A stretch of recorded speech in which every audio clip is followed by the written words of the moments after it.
All right, one quick look at this absolute behemoth of a bass.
Nice one right there. That PD Chopper Spark Shad combination. Thump. So sick. Nice fat one.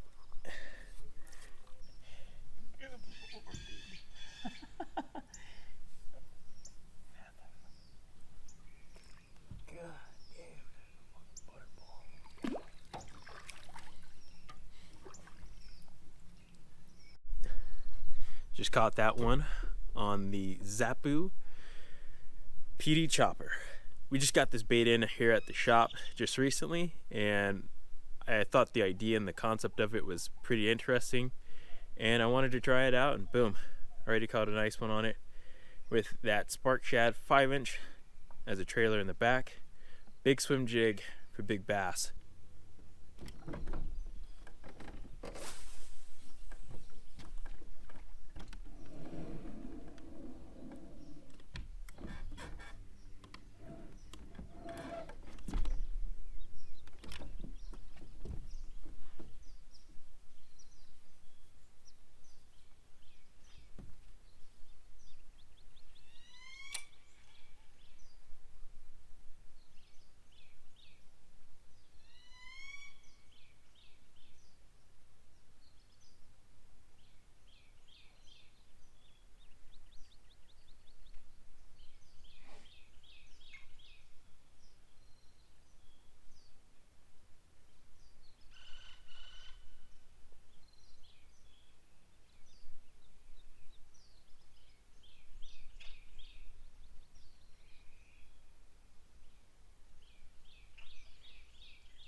Fucking giant.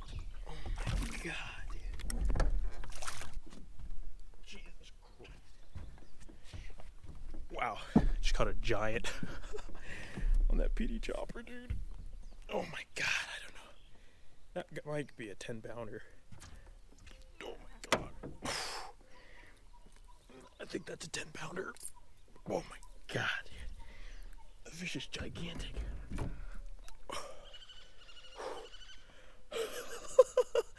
On that PD Chopper, dude, just thumped it. Wow, that's a giant bass. Oh my God, dude, that fish is gigantic.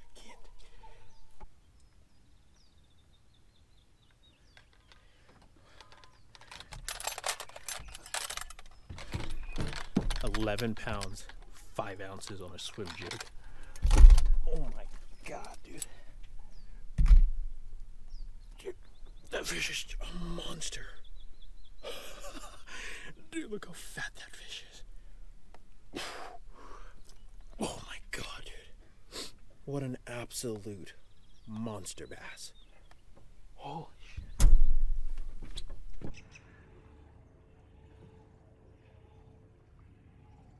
Wow, that fish is a monster.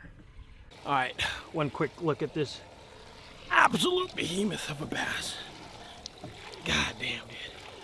That fish is an absolute monster on that PD Chopper. I mean, dude, look at the belly on that fish. Just, I don't know what to say. Just an absolute monster bass.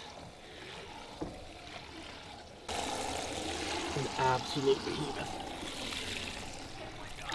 Oh my God. Oh. Okay, girl. Thank you. Let's see if she's got the strength to go down.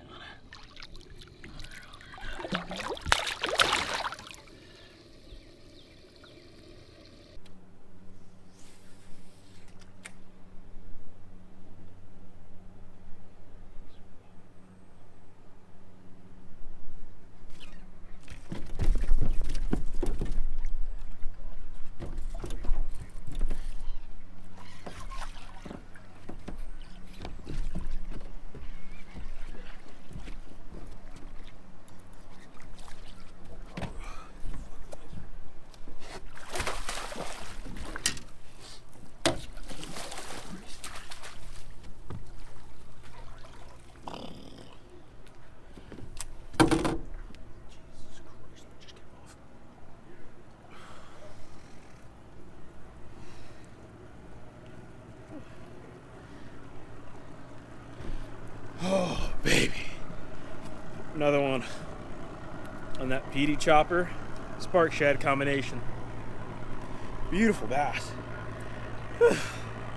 Absolutely smoked that thing. Nice fish.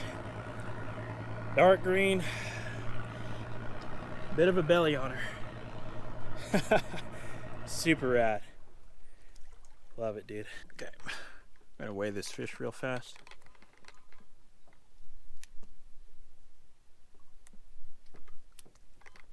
Okay. 6 pounds, 12 ounces. All right. One last look at that fish. Beautiful, beautiful bass, man. Absolutely gorgeous. You gotta love it, dude. I love it, I love it, I love it. So sick. You're free. Yeah, jump.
The PD Chopper Spark Shad combination. Absolute giant. That one. So sick. Alright, we're gonna weigh this fish real fast. Oh, a little butterball.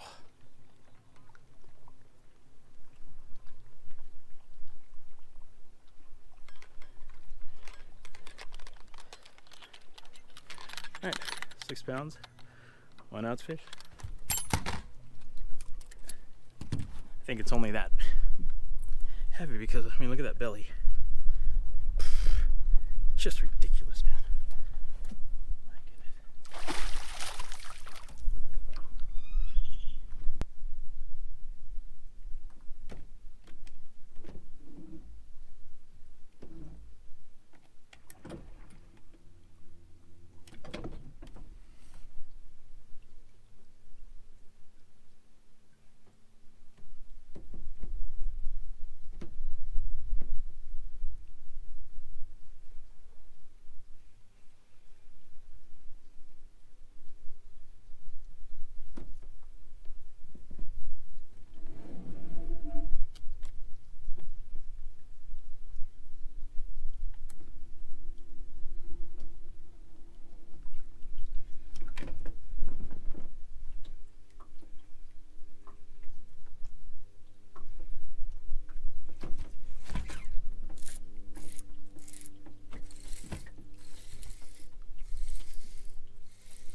This one.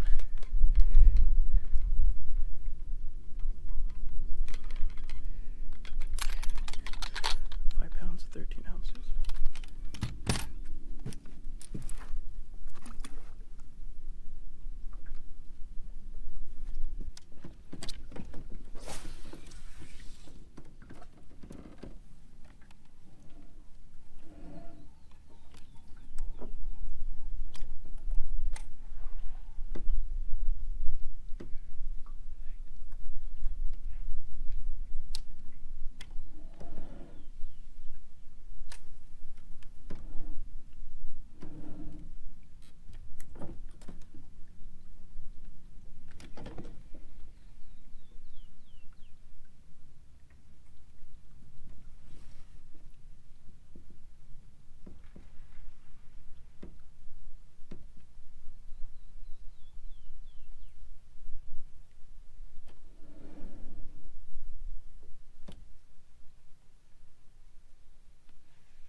I think they're fired up right now. Oh my god, dude. We're gonna weigh this fish.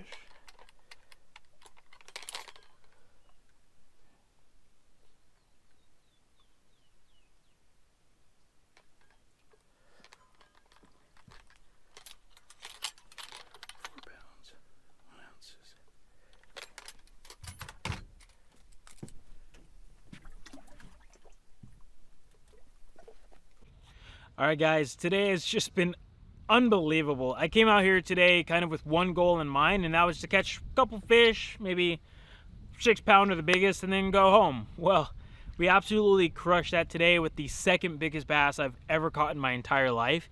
And it's just bass fishing. I mean, I can't really describe it any other way, but you just go out, you put in the time, you try things that are a little bit different than everybody else, and sometimes the fish gods grant you a fish of a lifetime like that. So I kind of wanted to talk about what's basically going on right now. So right now it's late March here in Arizona, which normally for the most part that means the fish are like in the middle of spawn, or a lot of them are already kind of done with spawning and they're going into the post-spawn kind of transition. The water temperature today was 67 degrees. So these fish for the past like few weeks or so have been really like thinking about spawn, and then like a few weeks before that the bite was completely wide open. A lot of my buddies caught some really giant bass, and then it kind of slowed down, and I think a lot of those fish just said, all right, well, we went really hard during pre-spawn, so let's go ahead and spawn.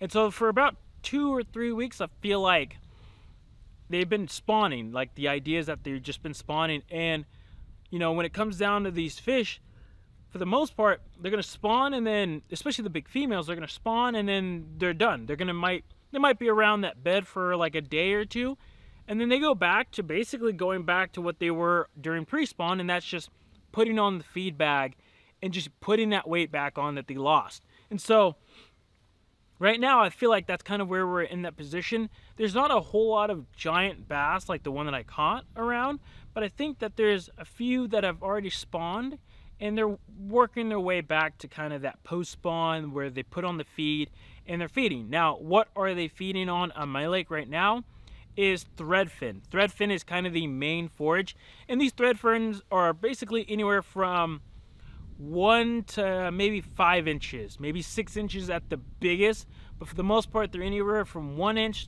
up to about 5 inches is what I personally have seen. And so going into this, I've thought like, okay, like, you know, I've tried throwing the bigger swim baits at these fish, and they don't really give me the light of day. The number one bait that a lot of guys have been fishing has just been a deep diving crankbait, which might be 2 inches long. And that's basically what these fish are feeding on. Like, they're feeding on 2 and 3 inch threadfin, super heavy. So when I throw that 9, 10 inch swim bait at these fish, they're just not keyed in on that right now. Now, if there's a bunch of gizzard shad around, then absolutely they'll start keying in on that much larger grade swim bait or prey. But a lot of the times I'm just not seeing the gizzards. I know there's some around, but the main forage has definitely been the threadfin. And so when I was thinking about this more and more, I'm like, okay, what swim bait can I throw to get down to these fish that are in that 15, 20, 25 feet of water? And of course my mind goes to a 5 or 6 inch soft swim bait. Now, for the most part, I'm going to fish like a 6 inch Magdraft or like a 6 inch Citizen. However, to fish a bait that deep and that small is pretty hard. So I thought, okay, how can I get that small of a swim bait down to these fish and maintain bottom contact throughout the entire cast without having that bait lift off? And one of the ways that has kind of always flown over my head was just throw it on a swim jig. And so recently at the shop at the Hookup Tackle, we just got in a new jig, or at least a new to me jig, the Zappu PD Chopper. And that is this guy here. Now, this is not a new jig on the market at all. Actually, my good friend, Mr. Hata Takuma, yes, the famous fisherman Hata Takuma, actually teamed up with Zappu many years ago to create this jig. Now, originally when Hata designed this jig, he wanted it to serve two purposes. The first purpose was for it to be a normal jig that you fish and hop on the bottom. The other was to fish like a swim jig. And so you'll notice that this head is very unique. It is not your typical kind of pointed nose head that you would see on a normal swim jig. It's a very flat, almost kind of like a triangle shaped lip. Now, why is it like that? Well, for the first reason that we talked about is he wanted it to be like a normal jig. And so when you're fishing this on the bottom, the way that this head is designed is that if there's any type of current going through the water, that head actually allows the bait to rock in that current. So you could cast that jig out there with a craw on it and just like leave it there, and if there's enough current going, it'll actually just rock by itself. And Hatta said that he used to get a lot of bites just dead sticking the jig because it still has movement and it's still rocking. Now, the reason why I thought that this was a pretty cool swim jig was the second reason. The way that this head is designed is that when it's coming through the water, it pushes the water on either sides of these flat pieces here, and it causes the jig to actually have a little roll to it as well. So obviously most swim jigs, they're going to be kind of that pointed nose, and a lot of that action is just going to be the swim bait by itself. However, the reason why I thought this was cool is that, yes, you get the action from the swim bait, but you also get a little bit of rock, a little bit of roll from the actual jig itself. And I thought that that was super, super dope to incorporate on a swim jig style. And this is just something that a lot of the Japanese guys have kind of instilled into their own fishing, and I've tried to be inspired more and more from the Japanese guys and how they fish, and a lot of their stuff has some type of wobble and roll. So when you think about the ever so popular midstrel, that's just a minnow rolling side to side. When you think about some of the other baits like the Yotomaki for the Tiny Clash, it's just wobble and roll. And it's the same exact concept here where you get a little more body roll, a little body rock, and it just does something to those fish overall. Now, the reason why I went with a swim jig, like I said earlier, a lot of my friends have been catching them really, really good on crankbaits, and I've caught some fish on crankbaits too. However, word has gotten out, and maybe in some of the clips you guys saw, there are so many boats up in that little river section. It's unbelievable. You're basically playing bumper boats. Now, if a guy isn't throwing a drop shot at the bank, he most likely has a crankbait tied on. And so I was going into this being like, okay, they've seen a lot of crankbaits, and crankbaits are very intrusive. They make a lot of noise, a lot of racket.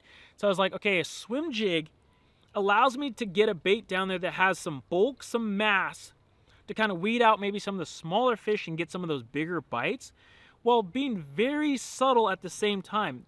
There's no rattles on this thing. It's not making a lot of contact. It's just a very subtle approach that kind of gives the fish something different. When they're seeing a ton of crankbaits or a ton of spinnerbaits going through their face and just a lot of commotion, a lot of just turbulence, it might shut them down if they see it so much over and over.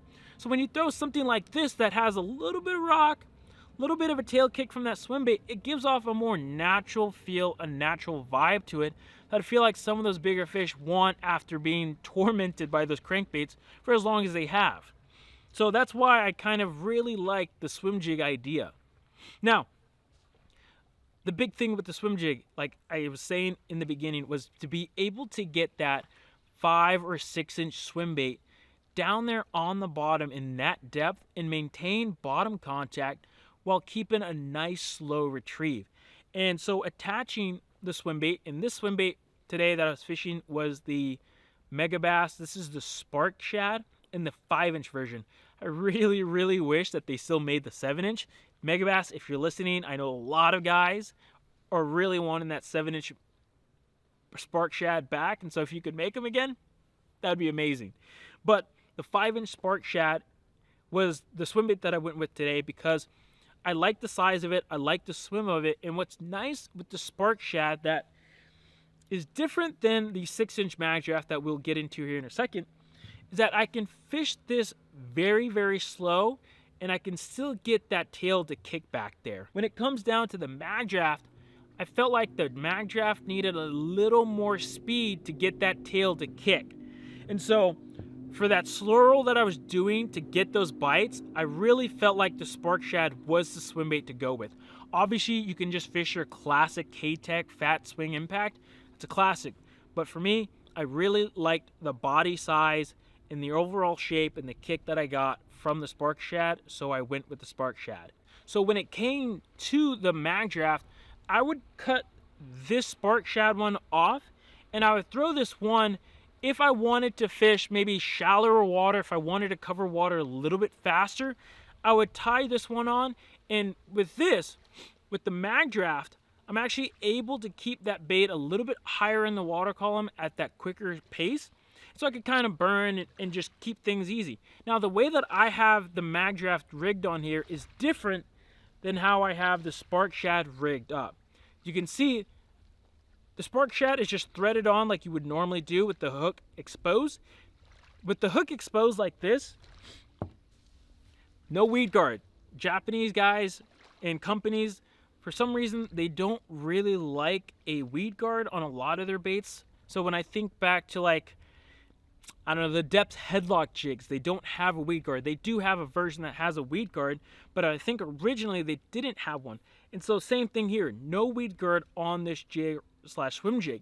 So throwing this around rock or sand or anything on the bottom like that, no problem. It's going to just hop over and do its fine. If you're going to be fishing around tules or around grass or especially trees, this is not your friend. Every time I threw this by a tree, I just gravitational pulled it into the tree and hooked it every single time. So what was nice is when I was fishing those shallow trees, I rigged the Magdraft like this. Now you might be asking, well, if you didn't have it threaded on, how is it on there? So when you get one of these PD choppers, it actually comes with this tiny little spring on there. Let's see if I can even show it. It's so tiny. It is so tiny. You guys probably can't even see it. But it's a tiny little spring right there. And it comes on the bait itself. It comes on the jig head itself already. However, I felt like that spring was a little too small for a full-size swim bait like the Magdraft. So what I ended up doing was taking that one off, and I put a Owner CPS Spring in the large version. And this is basically what I run like my Citizens, my Battle Shads, baits like that on. And this is just gonna allow you to thread a bait on there without the bait tearing out or anything like that. So I have it on here just like that. You thread it on, and you basically end up having a weedless swim jig just like that.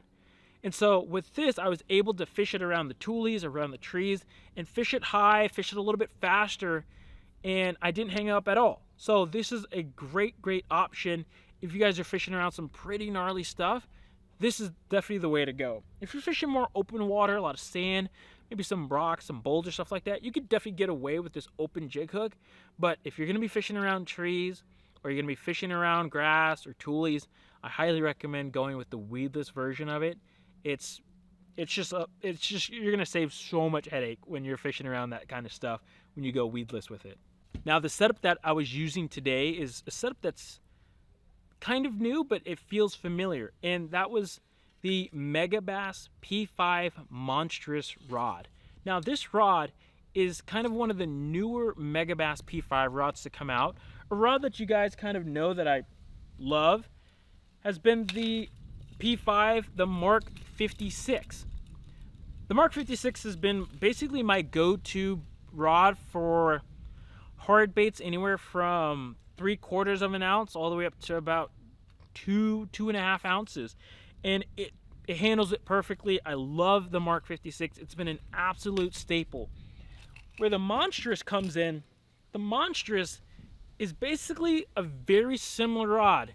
It's only an inch shorter, but everything feels the exact same.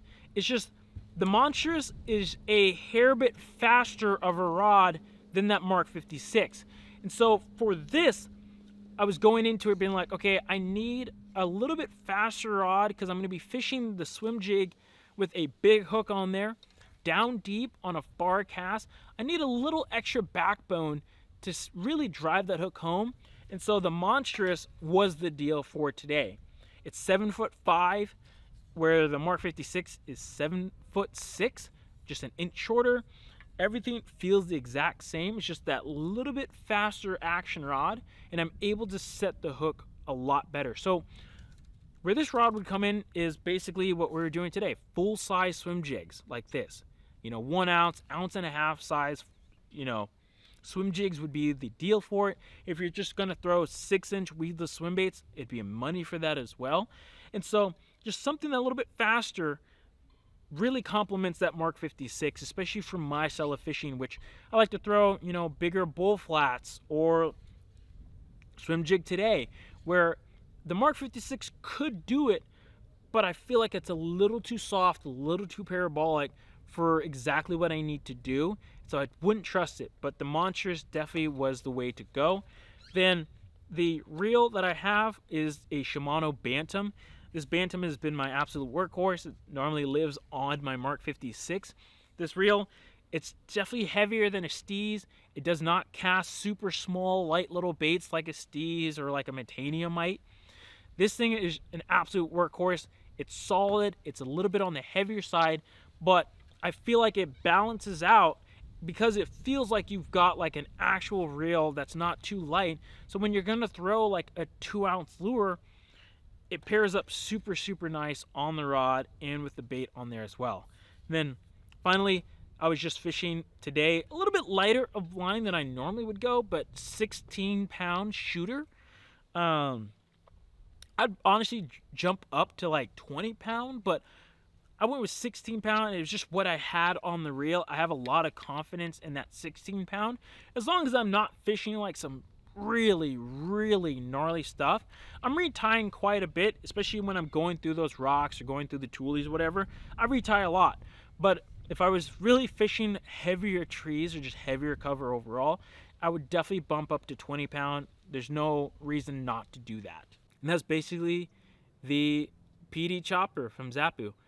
It's been an absolutely amazing and fun day today. I mean, an 11-pound bass, like second biggest bass of my life, the biggest conventional fish I've ever caught. And it just goes to show, like, if you upsize some of your traditional conventional baits, you can catch some really, really giant bass doing it. So other than that, thank you guys ever so much for watching. We will see you guys on the next episode.